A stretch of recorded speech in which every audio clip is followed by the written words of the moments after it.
성도 여러분 안녕하세요. 오늘도 아침 예배에 찾아오신 성도님들을 진심으로 환영합니다. 성경이 말하는 결혼의 원칙은 무엇일까요? 오늘의 말씀은 결혼을 준비하는 청년들과 자녀들에게 중요한 가르침이 될 것입니다. 또한 믿지 않는 배우자와 함께 살아가는 이들에게는 그리스도인으로서 가정 안에서 어떻게 살아가야 하는지를 보여주는 귀한 말씀이 될 것입니다. 이 말씀이 우리의 삶 속에서 실제로 이루어지고 하나님의 뜻이 가정 안에서 온전히 실현되기를 간절히 바랍니다. 이제 기도하겠습니다. 하늘에 계신 하나님 아버지, 오늘도 새로운 하루를 허락해 주시고 하늘의 진리를 살필 수 있도록 아침 예배로 인도해 주심에 진심으로 감사드립니다. 이 시간 저희는 하나님께서 주시는 성경의 원칙을 배우고자 이 자리에 나왔습니다. 저희의 마음이 하늘을 향하게 해주시옵시고 주님의 말씀 앞에 온전히 순종할 수 있도록 겸손하고 열린 마음을 허락하여 주시옵소서. 아직 결혼하지 않는 청년들과 자녀들의 마음에도 오늘의 말씀이 깊이 새겨지게 하시고 하나님께 기쁨이 되는 자녀로서 이 세상을 믿음 안에서 살아갈 수 있도록 인도해 주시옵소서. 이 모든 말씀 예수 그리스도의 이름으로 기도드립니다. 아멘.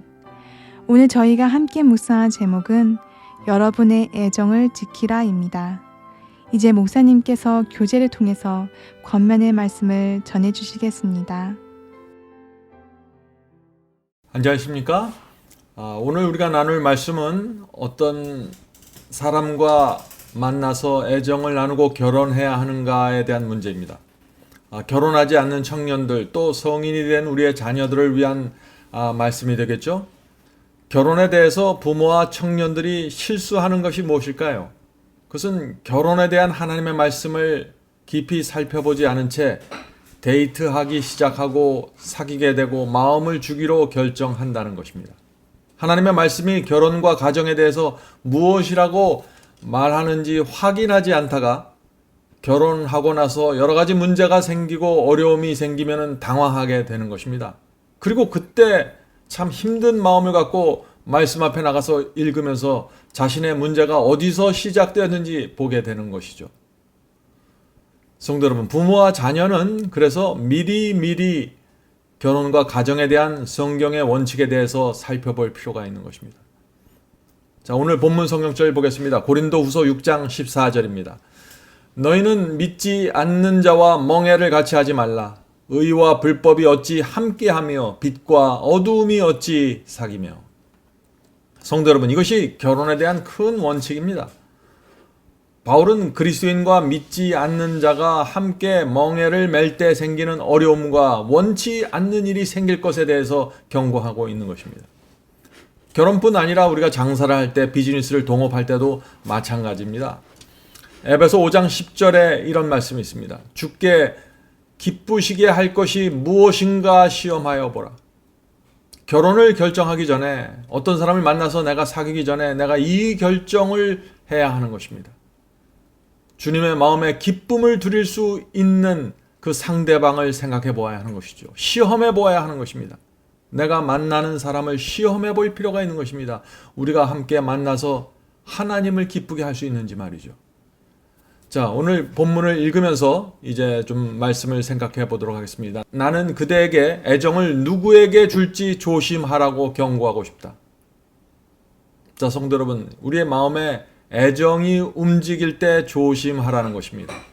지금 오늘 우리가 읽는 말씀은 결혼하기 이전의 젊은이들에 대한 말씀이죠. 우리 자녀들에 대한 말씀입니다. 한번 감정이 흔들리면 나중에 원하지 않는 결정을 억지로 하게 됩니다. 그래서 충분한 시간을 갖고 상대방을 지켜보아야 하는 것입니다. 내가 정말 이 사람에게 애정을 주어야 하는지 말이죠. 상대방의 신앙과 성품을 판단하고 무게를 달아보는 시간이 필요한 것입니다. 상대방이 사람들과 어떻게 대화하는지, 또 문제가 생겼을 때 그것을 어떻게 풀어가는지 확인해야 하는 것입니다.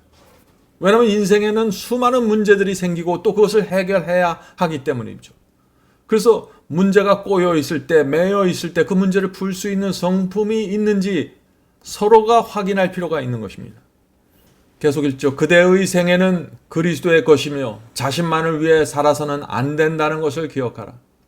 그리스도인 가정은 진리가 보존되고 진리를 경험하고 또 복음을 전하는 곳이 되어야 하는 것입니다. 그런 목적을 함께 할 수 있는 사람을 찾아서 만나서 가정을 꾸리게 되는 것입니다. 자, 제가 결혼 이야기를 하면 많은 분들이 이렇게 얘기합니다. 요즘 그런 사람이 어디 있습니까? 참 현실적이 아닙니다. 그렇게 말들을 하죠.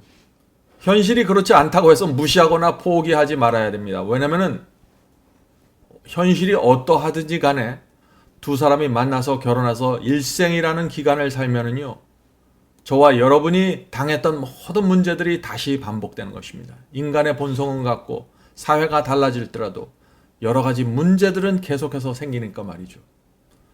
성도 여러분, 우리의 자녀들은 결혼하기 전에 그래서 성경을 함께 공부하는 시간을 가져야 하는 것입니다. 저 역시 결혼 전에 신앙이 없었지만은 성경을 아내와 함께 공부하면서 함께 신앙적인 미래를 공유하게 되었습니다. 그래서 결혼 전에 성경을 공부하는 것은 중요한 것입니다. 계속 읽죠. 그대는 불신자와 결혼해서는 안 된다. 왜냐하면 그것은 예수께서 하신 명령과 정면으로 배치되는 행위이기 때문이다. 불경건한 자들을 피하라. 안위를 사랑하는 사람을 피하라. 거룩한 사물들을 비웃는 사람을 피하라. 상스러운 말을 사용하거나 술 마시는 사람과 교제하는 것을 피하라. 하나님께 대한 책임을 전혀 깨닫지 못하는 사람의 청혼에 귀를 기울이지 말라. 성도 여러분, 아주 엄격하게 들리는 말씀이죠. 그러나 중요한 원칙입니다. 부부가 함께 남은 생애를 교회 다니면서 생활할 것이라면 내 배우자가 누구인지는 정말 중요한 것입니다. 신앙은 가족의 행복에 큰 영향을 미칩니다. 두 사람이 신앙으로 연합되어 있으면 어떤 고난과 어려움이 와도 뚫고 나갈 수 있는 것입니다. 두 사람 사이에 성격의 차이가 있을지라도 두 사람이 성령의 음성과 하나님의 말씀 앞에 굴복하면 그 두 부부의 연합은 흔들리지 않게 되는 것입니다. 또 자기를 부인하고 십자가를 지는 신앙을 그 두 사람이 함께 받아들이고 있다면 가족의 행복을 유지시킬 수 있는 신앙의 끈이 있는 것입니다. 계속 읽겠습니다. 영혼을 거룩하게 하는 순결한 진리는 하나님을 두려워하지 않는 사람과의 관계와 참된 의의 원칙들을 알지 못하는 사람과의 친분 관계를 끊을 수 있는 용기를 준다. 자, 이것이 무슨 뜻인가요?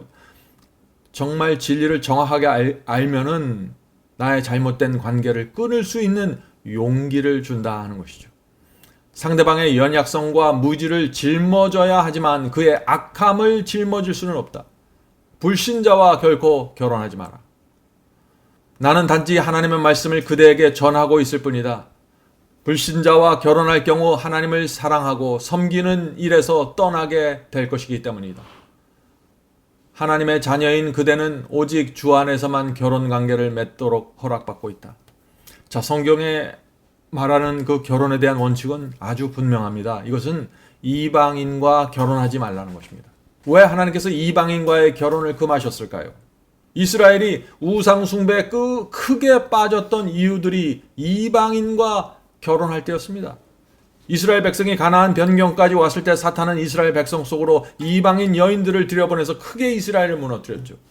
엘리야 시대는 아방이 이방 여인과 결혼함으로 이스라엘 전체에서 거짓 선지자들이 나타나게 되었고 우상 숭배에 빠졌습니다. 솔로몬 왕이 이방 여인들과 결혼함으로써 이스라엘의 우상으로 완전히 뒤덮여졌습니다. 성도 여러분, 이것을 우리가 인정해야 합니다. 선이 악에게 영향을 줘서 진리를 받아들이게 하는 힘보다 악이 선에게 영향을 줘서 무너뜨리는 것이 훨씬 더 강합니다. 그것이 우리가 역사와 현실에서 보는 증거들입니다. 바로 이 문제 때문에 악이 선보다 더 빨리 퍼져나간다는 이 문제 때문에 노아 홍수가 오게 된 것입니다. 노아 홍수가 나서 8가족만 하나님을 믿는 신앙을 갖고 노아 방주에 들어가서 구원을 받았죠. 8명이 다시 이 세상을 시작한 것입니다. 그러면 그들이 이 세상을 선으로 덮었을까요? 그렇지 않습니다. 아주 짧은 시간에 바벨탑이 세워진 것입니다. 노아 홍수를 경험했던 그 조상들을 통해서 또다시 그런 반역이 일어난 것이죠. 그래서 이 이방인과의 접촉을 하나님께서 그렇게 경고하시는 것입니다. 물론 그리스도인이 비신자와 결혼했음에도 불구하고 남편이나 아내가 훌륭한 그리스도인으로 변화되는 경우도 가끔씩 있습니다. 자, 그런데 그런 변화가 일어나려면 두 가지가 이루어져야 하는 것입니다.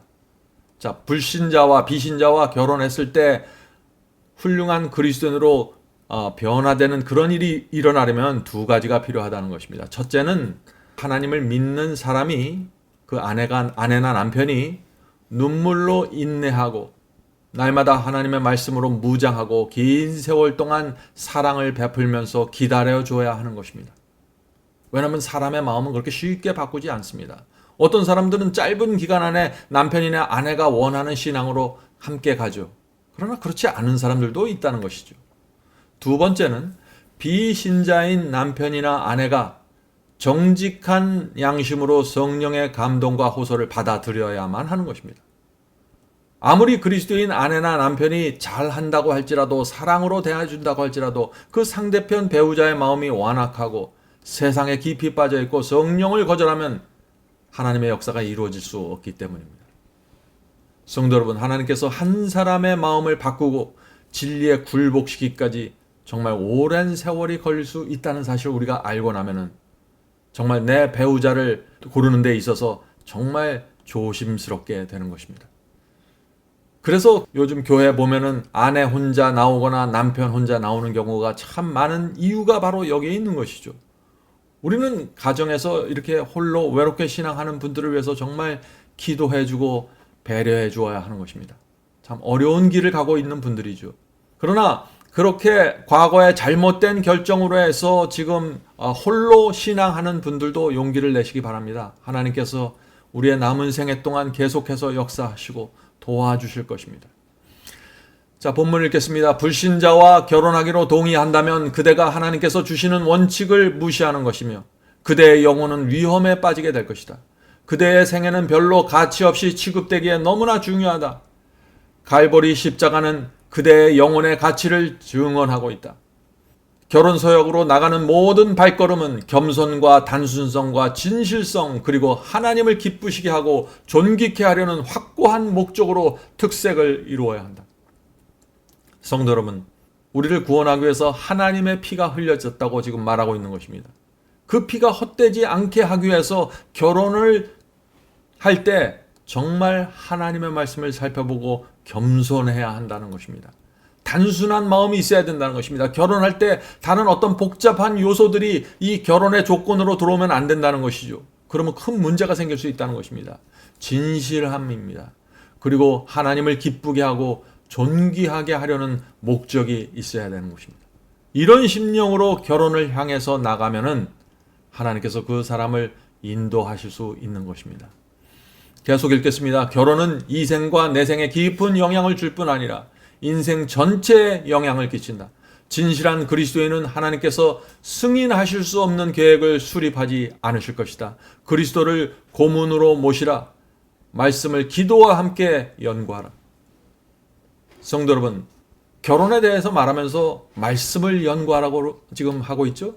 하나님의 말씀을 살피지 않으면 나의 인간적인 생각과 감정에 사로잡혀서 인생의 큰 대사를 거르칠 수 있기 때문에 그런 것입니다. 한 번은 두 여인이 목사님을 찾아와서 결혼식 주례를 서달라고 부탁했습니다. 목사님은 두 사람에게 이렇게 물어봤습니다. 두 사람은 왜 결혼하기로 결정했습니까? 라고 물어봤습니다. 자, 두 사람이 어떻게 대답했을까요? 이렇게 대답했습니다. 저는 이 사람과 함께 있으면 행복할 것 같습니다. 이 사람이 함께 있으면 마음이 평안하고 행복합니다. 저는 이 사람과 함께 하면은 경제적으로도 안정이 될 것 같습니다. 그래서 우리는 결혼하기로 했습니다. 두 사람이 다 똑같은 대답을 한 것입니다. 그때 목사님이 두 사람에게 이렇게 대답했습니다. 그것이 정말 결혼의 이유라면 두 사람은 결혼하지 말아야 합니다. 왜냐하면 결혼하면은 저 사람 때문에 행복하지 않을 때가 많기 때문이죠. 저 사람 때문에 마음이 불편할 때가 많습니다. 인생이라는 긴 시간을 지내면서 두 사람의 직장이나 사업에 큰 문제가 생길 수 있습니다. 저 사람 때문에 내가 경제적으로 크게 힘들 수도 있는 것입니다. 그것이 결혼입니다. 결혼하면 저 사람 때문에 내가 항상 행복하고 마음이 편한 것이 아닙니다. 목사님은 계속해서 또 이렇게 얘기했습니다. 결혼하는 사람의 마음에는 내가 저 사람의 연약함을 붙잡아 주겠다는 마음이 있어야 합니다. 내가 저 사람의 약점을 덮어주고 지켜주겠다는 마음이 있어야 합니다. 그래야만 두 사람의 행복이 지속될 것입니다. 참 인생의 많은 경험에서 나온 조언이죠. 남자나 여자나 배우자를 선택할 때는 내가 이 사람과 결혼할 경우 신앙적으로 더 성장할 것인가, 내가 그리스도께 더 가까이 갈 것인가를 깊이 생각해 보아야 하는 것입니다. 결혼을 앞둔 젊은이들은 내가 결혼과 가정을 위해서 정말 준비되었는가를 자기 자신을 좀 살펴보아야 합니다. 인생을 살다 보면은요, 결혼 정년기에 있는 청년들을 이렇게 볼 때 이런 점들을 보게 됩니다. 옛날에는 우리가 X세대, Y세대라는 말들이 있었죠. 요즘은 미세대라고 합니다. 미세대, 나를 중심으로 생각하는 세대라는 것입니다. 살기 어렵고 경쟁이 심해지다 보니까 이 미세대, ME 제너레이션이죠. 미 제너레이션, 미세대가 형성되는 것 같습니다. 그래서 젊은이들과 어른들의 사이에 소통하는데 어려움이 생기는 것입니다. 자, 그런데 문제는 이것입니다. 세대를 막론하고 인생의 어려움과 고난은 동일하다는 것입니다. 그것은 누구나 피할 수 없는 것입니다. 내가 어떤 세대에 속해 있든지 그것은 똑같은 것입니다. 그래서 성경은 세대마다 결혼의 조건을 바꾸질 않는 것입니다. 항상 동일한 결혼의 원칙을 성경은 말하고 있는 것입니다. 두 사람이 합해서 인생의 고난을 통과하려면은 성품이 필요한 것입니다. 남자의 경우에는 내가 가정을 영적으로 끌어가고자 하는 책임감이 있는지 살펴봐야 하는 것입니다. 성실하고 정직하게 내가 살 것인지 내 스스로 살펴야 되는 것입니다. 실수한 사람에게 대해서 내가 너그러운지 보아야 하는 것입니다. 그것이 남자들이 스스로에 대해서 살펴봐야 될 문제들입니다. 경제적으로 내 가정을 책임진다는 확고한 마음이 있는지 살펴봐야겠죠.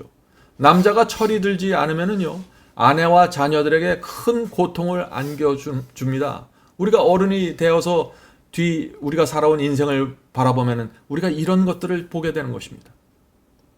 어떤 분들은 신앙 하나만 본다고 하는데 신앙과 성품이 함께 중요합니다. 왜냐하면 신앙적으로는 열심히 있는 것처럼 보이는데 그 사람의 성품이 매우 불안정할 수 있다는 것입니다. 자, 여자의 경우를 한번 생각해 보죠. 여인의 경우에 내가 온유하고 밝은 분위기를 가지고 있는지 보아야 합니다. 내가 남편과 아내들을 밝은 분위기로 마주해 줄 수 있는 성품이 있는지 보아야 하는 것입니다. 그런 여인이 있는 가정은 행복한 것입니다. 또 내가 하는 사고와 생활이 실용적인지 아니면 내가 사치를 좋아하는지 보아야 하는 것입니다. 또 내가 적은 수입으로 가정을 이끌어갈 수 있는 마음의 준비가 되어 있는지 보아야 하는 것입니다. 또 여인의 경우에 내가 적은 일에 쉽게 오해하는지 쉽게 섭섭해하는지 보아야 하는 것입니다.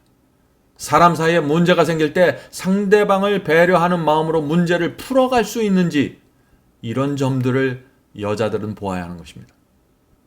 성도 여러분, 이 젊은 남자와 여자는요, 다음과 같은 두 가지 과정을 피하지 말아야 됩니다. 이런 두 가지 과정을 통해서 결혼까지 가야 되는 것이죠.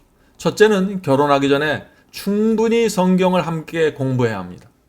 왜냐하면 성경 공부를 통해서 두 사람이 서로의 내면 세계를 깊이 보게 되고 서로가 어떤 신앙과 가치관을 가지고 있는지 성경 공부를 통해서 드러나게 되는 것입니다. 그리고 같은 신앙적인 가치로 연합할 수 있는 것입니다. 성경을 통해서 어떻게 우리가 살아야 하는지에 대해서 두 사람이 함께 확인하고 마음을 모을 수 있는 기회를 갖게 되는 것입니다. 그렇지 않으면 데이트를 아무리 오래 한다고 해도 피상적인 것밖에 될 수가 없는 것이죠. 자, 두 번째는 두 연인이 장래를 바라보기 시작할 때 그들이 존경하고 신뢰하는 어른을 찾아가 그리스도인의 삶과 부부의 생활이 가정에 대해서 조언을 들어보아야 하는 것입니다. 인생의 어려움이 무엇인지 미리 들어두면 큰 도움이 됩니다. 성도 여러분, 이 결혼은 두 사람이 가보지 않는 먼 길을 떠나는 여행입니다. 여러 가지 우여곡절이 생길 수 있습니다. 또 한 번도 해보지 않았던 남편이 되어야 하고 아내가 되어야 합니다. 어머니가 되어야 하고 아버지가 되어야 합니다. 한 번도 해보지 않았던 역할을 맡아야 되고 짐을 져야 하는 것입니다.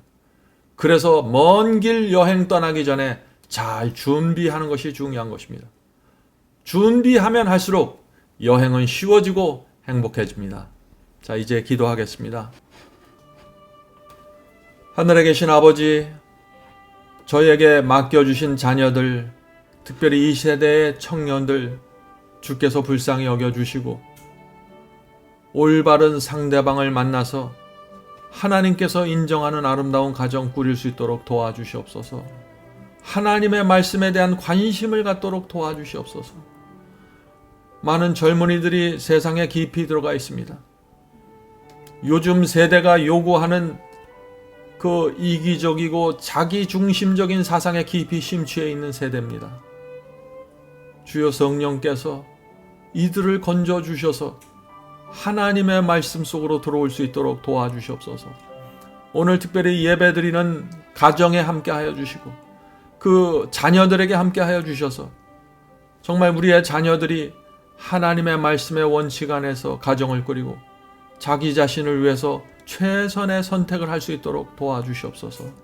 하늘에 계신 아버지, 이 세상이 정말 고달프고 어렵습니다. 청년들은 갈 바를 알지 못하고 방황하고 있습니다. 주여 우리 자녀들을 지켜주시고 성령으로 날마다 그들의 마음속에 호소해 주셔서 하나님의 말씀으로 돌아올 수 있도록 길을 열어주시옵소서. 모든 말씀 예수님의 이름으로 간절히 기도드립니다. 아멘.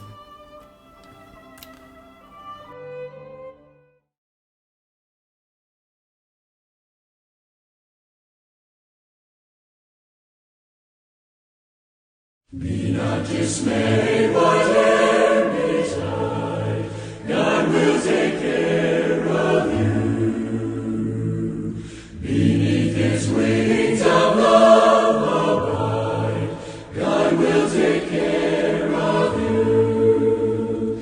God will take care of you through every day or all the way. He will take care